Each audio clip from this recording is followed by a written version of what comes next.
Greenberg, and I've decided to make this video series because 10 to 15 years ago I started learning how to play New Orleans R&B. Now, if you're trawling across the internet trying to find videos on how to learn this kind of thing, especially as an absolute beginner, it's quite hard to find stuff which is approachable and on your level. So throughout these videos I'm going to give you some very basic exercises which will teach you some of the foundational elements, and from there hopefully you'll be able to build up your repertoire and understand some of the basic parts which work behind some of these brilliant 1950s and 60s songs. In terms of how these videos are going to be structured, I'm going to start out with a little bit of intro playing, and once you've started some of these exercises, I'm going to hope that you're going to go back through these videos, listen to those intro playing, try to work out some of the right hand patterns, some of the little individual elements of it, and incorporate it into your playing. That way you can develop the repertoire of New Orleans piano.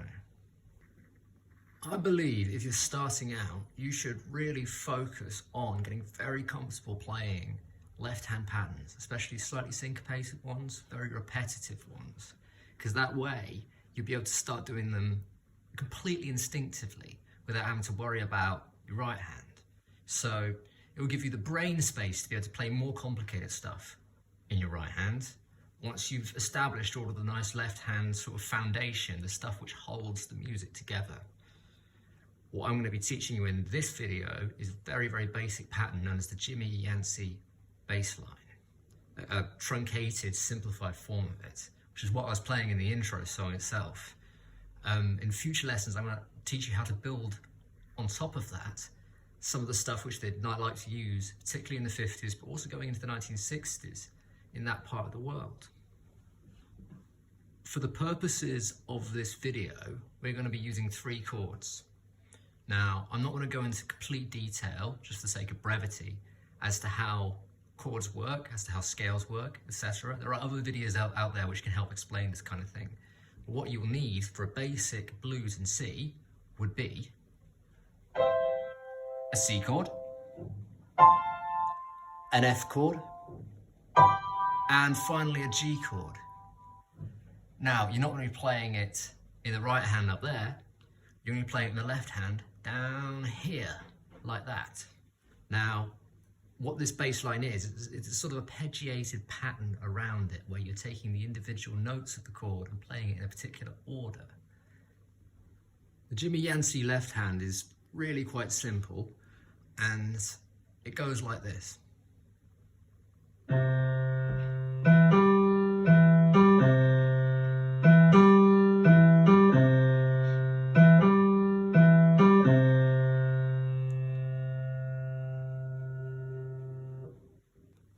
But that won't be terribly engaging for long. I think it's a bit more entertaining if you actually feel like you're playing something in a bit more of a structure of a song.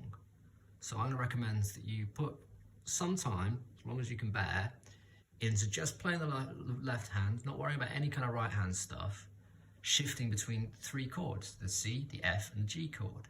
So I'll illustrate the chord progression like this.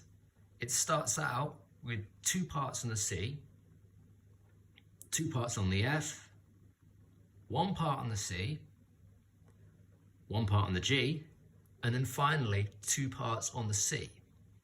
It's quite hard to sort of shift between these 3 chords, but eventually if you put enough time into it, especially if you spread that time over days or even weeks, it will become very instinctive, which is the ultimate goal of very early blues piano. If you're playing it fully in structure, it should sound something a little bit like this.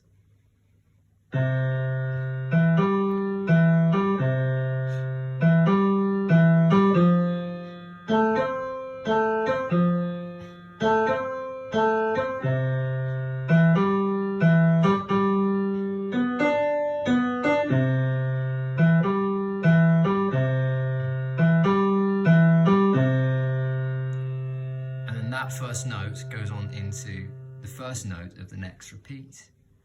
Understand what I'm saying? Once you find yourself really comfortable playing that left hand, you can start adding in chords in the right. We could use basic voicings like this, but to prepare you for later stuff, I'm going to recommend that you take these voicings and voice them so that the top note is at the bottom.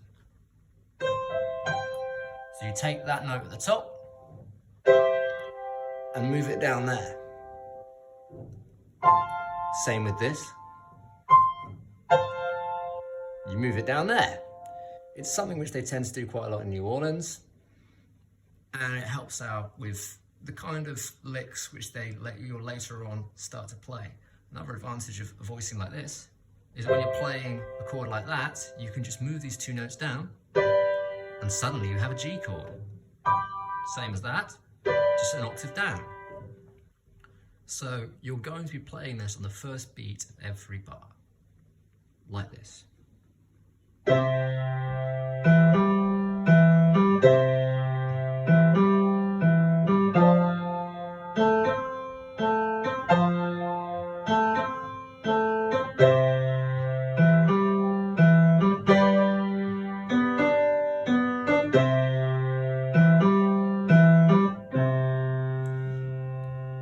Quite simple. In the second lesson, I'm going to show you a slightly more complicated version of the Jimmy Yancey bass line and something a little bit more intricate to play in your right hand, just to get you to the next step. Slowly throughout these lessons, I'm going to go through multiple styles in the New Orleans tradition. Once I've built up those kinds of foundations, I can go into stuff like soloing, improvisation. I'd love to hear if there's anything which you would like to learn. I've been Felix Greenberg. Thank you very much for watching.